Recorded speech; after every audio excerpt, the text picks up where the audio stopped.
Happy hello and merry howdy to you. I am Super Dude, and I've been keeping myself busy through Thanksgiving, Christmas, and the terror that is existence by really sinking my teeth into the various horror games that came out a few months ago. I know it's more thematically appropriate for companies to release horror games inside of the spooky season, but that doesn't leave me much time to play the spooky games during their designated time, does it? So I was still plucking away at Silent Hill 2 and Alan Wake 2's final DLC until mid-December, and the contrast between the two stuck with me throughout my time in Silent Hill. Pacing is an ever-important factor in video games, and it's a complicated thing to get right. On top of story pacing, you also need to maintain your difficulty curve and the speed at which you introduce new concepts and mechanics to the player, and it's a tricky balancing act at the best of times. An example of this done just slightly wrong is Doom 2016.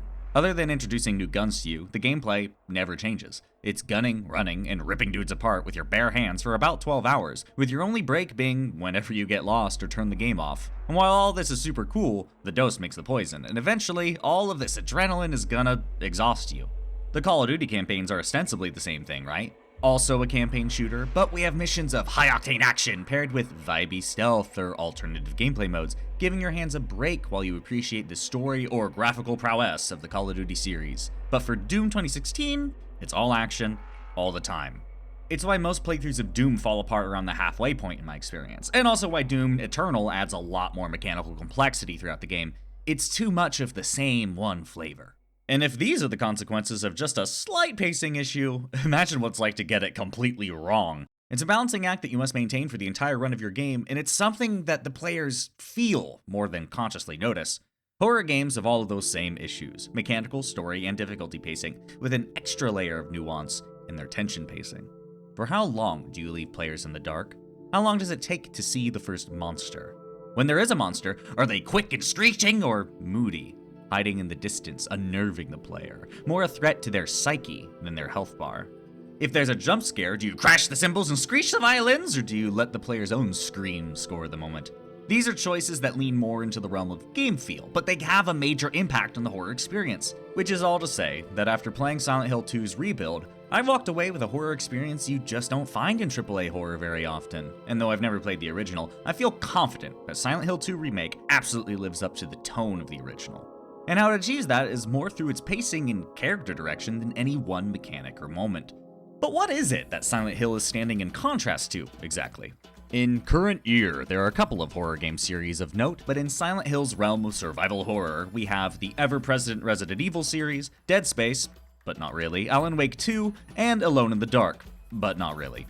It feels kind of weird that most of these are remakes, but I'm sure that's not worth thinking about. We'll definitely not get back to this. These are the major players in Silent Hill's genre sphere. But let us not forget the greater horror space, of which indie horror makes up the lion's share of the pack.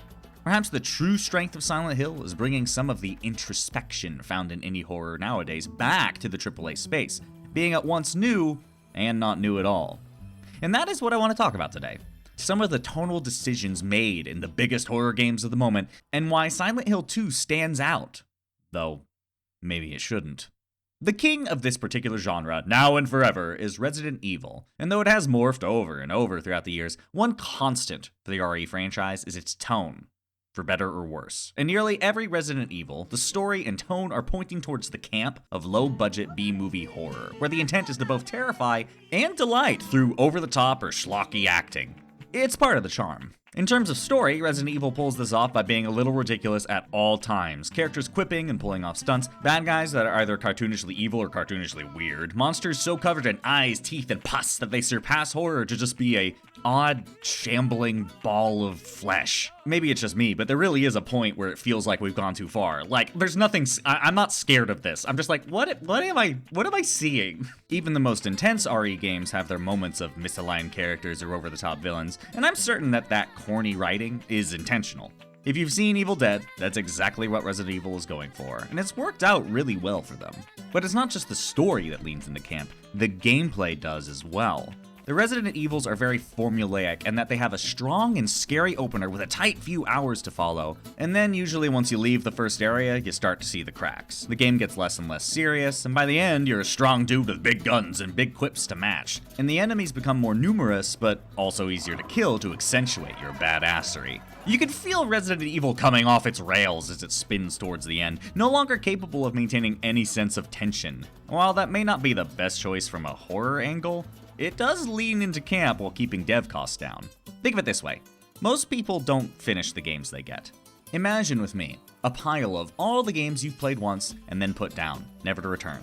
Hold that image in your head. Now think of a separate pile of all the games you own that you haven't even tried once. The most important part of any video game is the first few hours. Only a fraction of players go on to beat your game, so make a solid beginning and we'll figure out the ending later. Besides, who cares if the horror of the game melts into this weird cage fight with a giant worm by the end? That's camp, baby, and camp is great at bringing in both the people genuinely looking for a scare and people who are just here for a good time. And plenty of developers have followed suit by making games that are at once spooky and funny in equal turns, because that is one of the easiest ways to sell horror. Horror has never been the best-selling game genre, so watering down the horror with camp, action, or comedy is a great way to bring people into the fold on an experience that would be off-putting to them otherwise. For some examples of camp horror games with tones that flip from terrifying to hilarious, we have the likes of Deadly Premonition, most of the stuff Remedy makes, but specifically Alan Wake 2.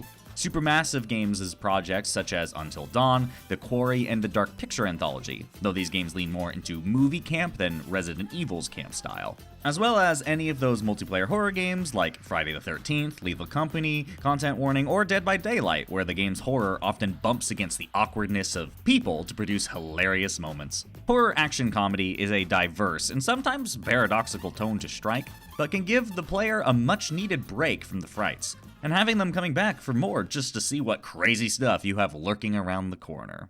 Most games will go between moments of quiet and moments of action when setting their pacing. Resident Evil is interesting in that it doesn't just go from quiet to loud, but from different emotional tone to emotional tone when deciding its pacing, with Resident Evil Village being the most stark example of that. They have literally 4 or 5 different types of horror strapped end to end, and that's certainly a choice. By the way, while we're here, fun fact for you. The guy who voices this character, Heisenberg, is also the voice of this character. You're welcome.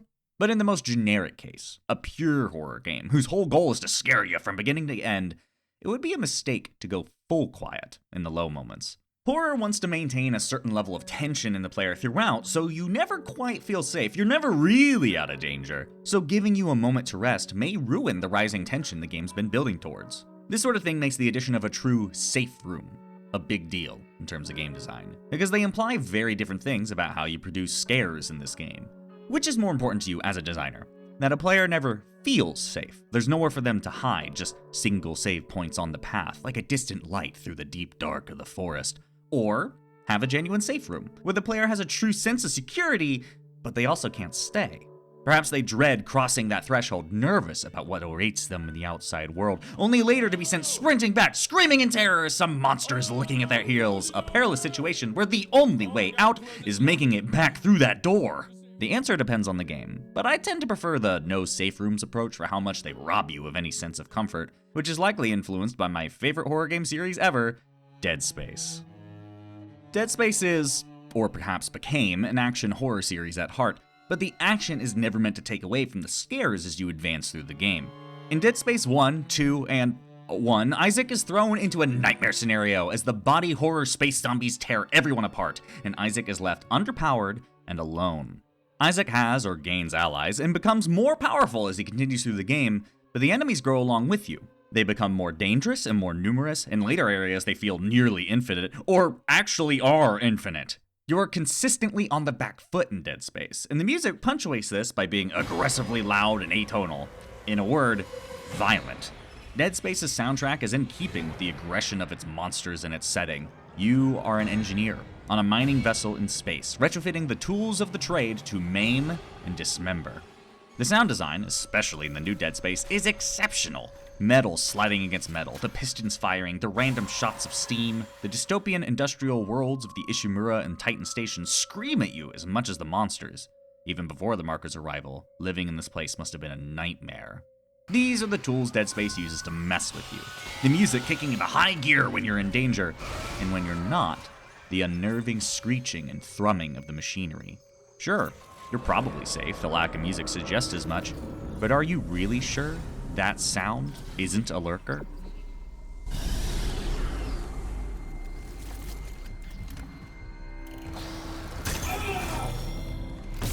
Dead Space's tension pacing is hardcore as far as horror games go, because its approach to scaring the player is all-out maximalism, absolutely screaming at you when it wants to scare you.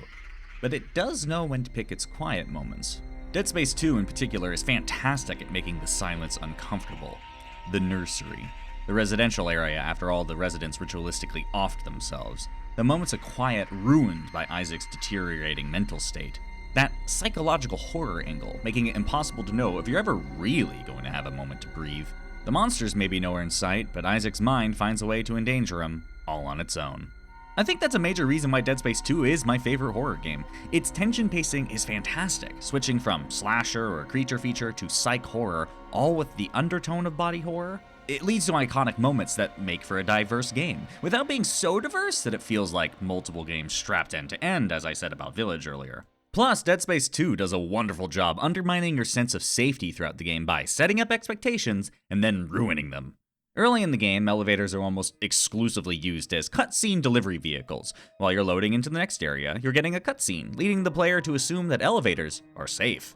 But you know what they say about assumptions. There are 2, maybe 3 instances where the game attacks this assumption. A necromorph falling through the ceiling in Chapter 5, forcing you to fight nose to nose with a grotesque monster, and a bit later where a quiet set of rooms is bookended by a puker meeting you when the doors open, charging an attack, giving you mere moments to respond. Though the game is done hiding enemies in elevators past this point, the assumption has been broken, so you'll be on your guard for every elevator from here forward. And there's a lot of game left. Dead Space constantly undermines your understanding of the mechanics, when you're safe and when you aren't, as early as Chapter 1, intentionally setting up implied rules for the purpose of breaking those rules later. And the violence of the music almost feels like it's making fun of you for falling for its traps. From the quiet to the loud moments, Dead Space 1, 2, and 1 again do an excellent job undermining the player and scoring your gory journey with aggressive highs and eerie, moody lows. It's too bad Motive won't be given that chance to make the next Dead Space, whether that's DS2 Remake or something else entirely. It's my favorite horror series, and it sucks to see EA kill this series' forward momentum again. So if you're like me and want to find a sort of white-knuckle horror game with intense tension pacing, here are my recommendations. Do what I do and continue playing Dead Space 2 until the day you die, but also the Evil Within games. Outlast, Amnesia the Bunker, Alien Isolation, which is getting a sequel at some point soon, yay! The Mortuary Assistant. And though this game was a disappointment in a lot of ways, Callisto Protocol carries a lot of the same DNA as Dead Space, likely thanks to its director, so it counts here too. And keeping an eye out for if any of those space horror games they advertise at the Game Awards actually get made, cause every time I see them, I'm going, ooh, maybe. I'll see if that fills the hole in my heart EA ripped out. Rest in peace, Visceral. You were fantastic. And finally, we return to Silent Hill 2. Silent Hill was always a bit different in the AAA horror space, even back in the day. Silent Hill champions the realm of psychological horror, with character-driven stories where the people are the true monsters, though that doesn't mean the game is without its beasts. Silent Hill is one of the more notable psychological horror games from back in the day, though it certainly wasn't the only one, it's just one of the only ones that survived. Though, that's more a consequence of the times than to say that Silent Hill has always been doing well for— I'm getting ahead of myself. Actually, I've neglected to mention that many of the games covered so far have been psychological horror games in moments. So while the Silent Hill franchise certainly leans deeper into psych horror than the other AAA franchises, that alone doesn't make it stand out.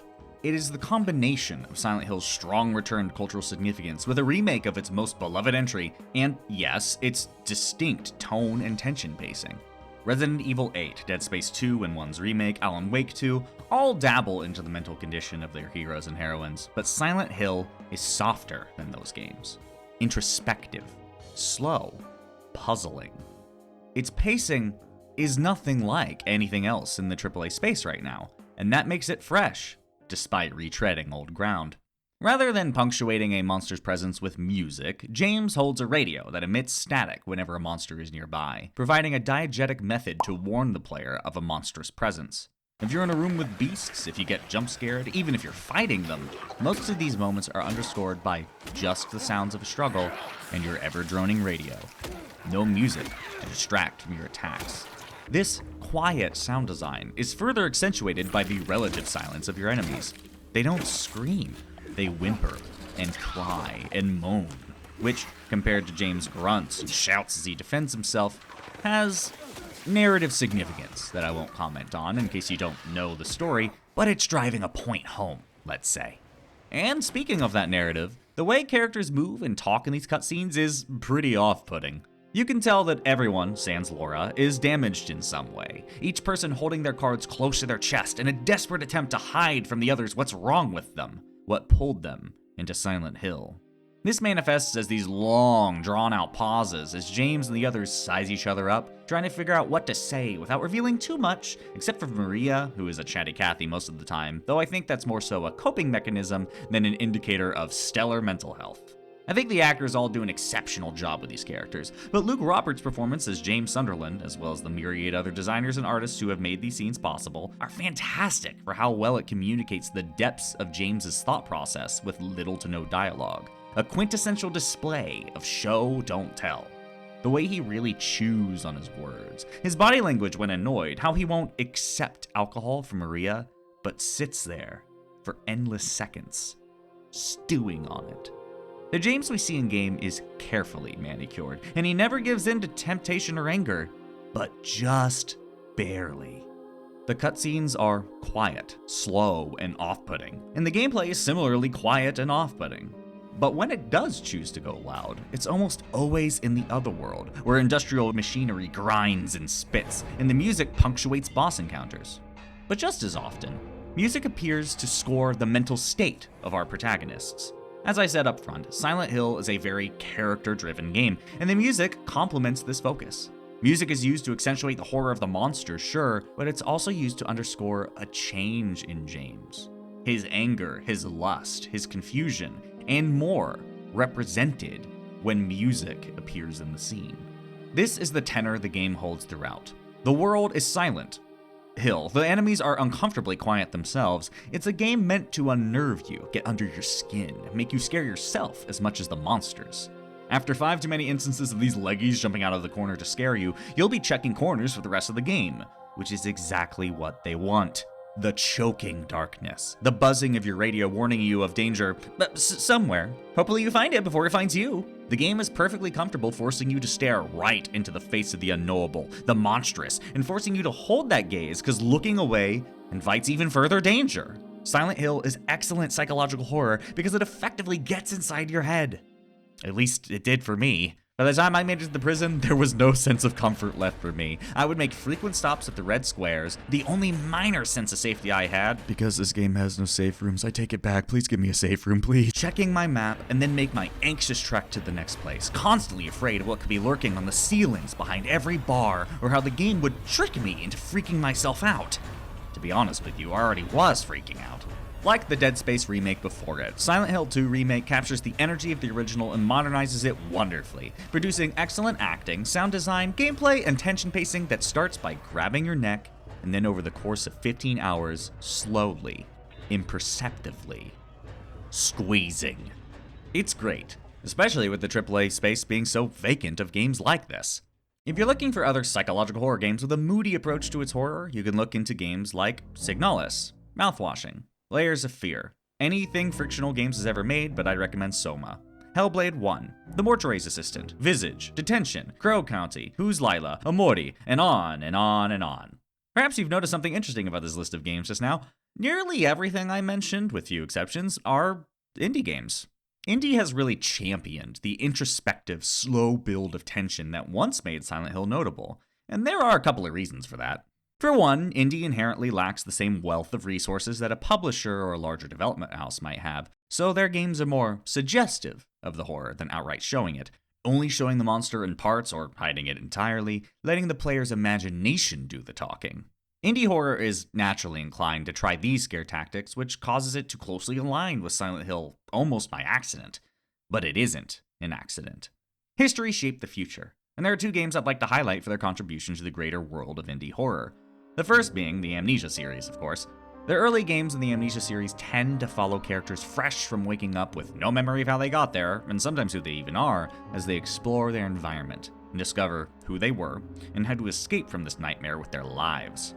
The protagonists in these games are effectively 2 people. You, the player, controlling the amnesiatic version of these protagonists, and who they were before the memory loss. Typically, a terrible person who committed some heinous act and decided to erase their memory to escape the shame of what they've done. As a result, amnesia games are very character-driven, exploring the minds of your protagonists, the things they've done, the shame they felt, as well as exploring this environment, where the dangers of the setting are a direct consequence of your past self's actions.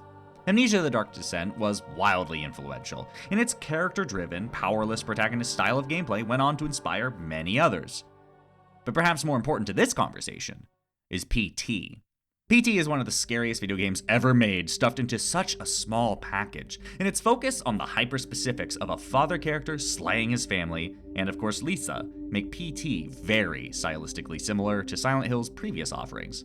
It's a great mood piece, and does a fantastic job setting up an incredibly intimate horror game in a very small space, just 2 hallways and a bathroom, all within 2 hours. The tension pacing rising as each go around the hallway forces you to pay attention to the changes, just stare directly at that which unnerves you. And also the fact that Lisa's just so f***ing scary, dude, holy shit. But as we all know, the game PT was going to become never came to pass, and the trailer itself was pulled from the PlayStation Store.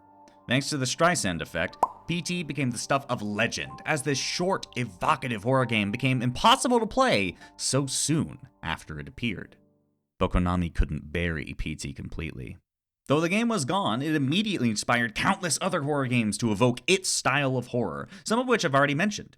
Visage, Madison, Layers of Fear being a particularly notable example, because Layers of Fear is made by Bloober Team, a team that seems to have made a career out of, let's call it, taking very direct inspiration from other horror games. Here's a video by BobVids in the description below if you're curious to see more for yourself. It seems to have worked out well for them though, because guess what their most recent game is? That's right, baby! The stylings of Silent Hill were already present in indie powerhouses such as The Dark Descent, and PT's legendary absence went on to inspire both artists and opportunists. And now that it's convenient, Konami returns to make some money from their long-dormant franchise. It's a style of horror that Konami discarded long ago, and Bloober attempted to recreate. And I think they did a good job, but this rings hollow to me. Hey, thanks for making it this deep in the video. You've arrived at the actual point of it all. Here's a cookie, and hopefully you subscribe and Patreon and blah blah blah blah. Silent Hill 2 is a modern recreation of Silent Hill's biggest hit. A game that feels and acts like the indie games of today in terms of tone and tension pacing, brought into beautiful AAA form, like the Resident Evils before it. And that's kind of what this feels like, you know? Resident Evil rebuilt their old titles, perhaps we can get some of that pie, Konami and EA said. Old classics are being reanimated all around us, but not in the service of the new. Motive was given one shot and then turned into a Battlefield assistance studio, which is on par for EA, I guess. Konami announced plenty of Silent Hill projects on the way, but so far we only got the 2. And which one received the larger budget, do you think? Did Konami bet on new ideas or replaying the hits? On this large a scale, AAA survival horror has no new stories to offer us. Except for Resident Evil, which is almost fitting when you think about it. The landmark series that popularized survival horror is still on top, still bringing fresh ideas while the other studios chase their coattails. But even here, things aren't all hunky-dory. Since Resident Evil 7 gave the series a much-needed shot in the arm, there have been 2 brand new Resident Evil releases, 3 remakes, and 2 weird and unsuccessful multiplayer shooters. 2 new games out of 7 isn't the AAA horror revival we think it is. To be clear, I am happy that these remakes exist. Dead Space allowed me to re-experience my favorite horror franchise from a fresh perspective, and these other remakes make games that are very hard to get a hold of nowadays modern and accessible, which is nice, but actually, you know what? Stop the music. Why is that a thing? Why can games become impossible to get a hold of? These pieces of art and design, which are incredibly important historical pieces, can just be lost thanks to the company not wanting or not caring to preserve it. In some cases, actively wanting the game to become lost media so it can be repackaged for full price. That's weird. That seems bad for art and history.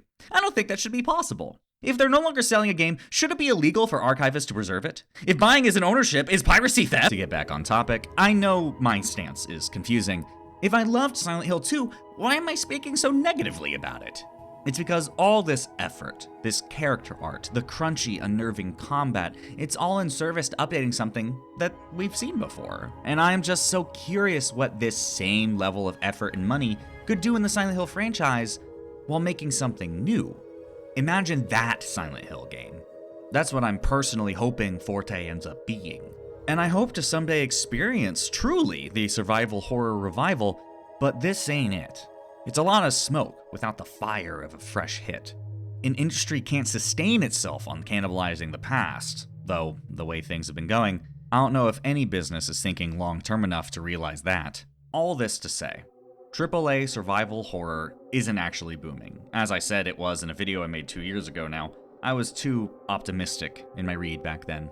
It's rebuilding its classics and presenting them like new with very little else on offer. And while I like what they have here, I wish for more. I wish these storied franchises would tell us new stories. I wish their publishers would understand that horror is never going to be a f***ing Fortnite and just let devs make their humble profits. And, of course, we have a hand in this as well. Make sure to buy the horror games that interest you and listen to the recommendations others have when you find something that interests you, which I guess includes me. In my opinion, you should listen to me. Throughout this video, I've been dropping games that are similar in tone to some of the big guys in an effort to show you some other horror games you might like. And I will try and continue doing that in the future to preserve this effort. Silent Hill 2 is one of Silent Hill's most memorable and beloved stories. So if this moves you, there are other games out there who are playing in the same space. I beg of you, play SIGNALIS. It's a game whose story is so metaphorical and suggestive of truths without confirming anything to you that Last Minute Essays, a channel I love and more people should watch, said in their video titled The Horror of Knowing, quote, "It may be the closest we ever get to a video game adaptation of The King in Yellow. Not the short story collection by Chambers, the in-universe theatrical play," end quote. A game where time and character and who I am is revisited over and over in a loop until the loop itself decays. You decay, things lost and things that feel familiar, past, present, future collapsing into the forever now. A promise made but never kept, and how that singular goal defines you, whatever you is in this context. Forgive me if my speech is unclear or absurd. This game defies understanding. But it feels like every time you look at it, every time I look at it, new things can be gleaned from it. It's a story without a singular meaning, but a range of meanings that each can be gained by different people at different points of their lives. And I think that's what they were going for, honestly. A range of truths, where there's too much information for you to grok at once, so it's more about what your brain latches onto and what you understand from those pieces. As of my editing this video, Wormgirl released a video where she tries to actually lay out all of what is happening in SIGNALIS, and the resultant video is over 6.5 hours long. Around 2/3 the length of SIGNALIS itself if you play it casually. That is what it takes to actually figure it out, objectively speaking. It resists true understanding on purpose, and that's just really cool to me. To make a long story short, it's great psychological horror, and I think you're gonna love it. And it's significantly cheaper than Silent Hill 2 Remake, believe you me. There is a mountain of games that are holding this genre up, where the true innovations in story, gameplay, and tension are often found in the indie space. I hope for a future where AAA survival horror really does flourish again, but we mustn't sit idly by and wait for the future to come to us. While survival horror resells its past, indie games create the future.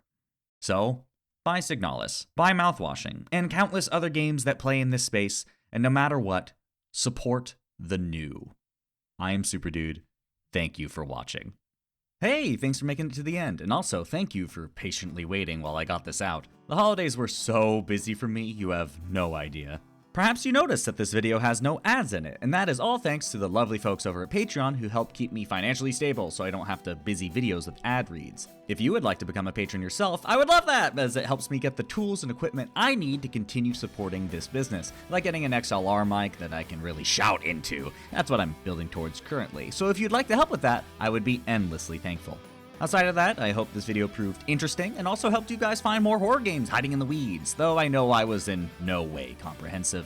If you know of other horror titles that fit into the tension pacing stylings of Resident Evil, Silent Hill, or my beloved Dead Space, or hell, any other thing that interests you, please shout them out in the comments. I could always be playing more horror games. Perhaps I could even, I don't know, do a Let's Play? I'm just saying that on the spot. Let me know if that sounds interesting to anybody here. Maybe I'll do it. But that's all from me for now. I am Super Dude. Thank you for watching.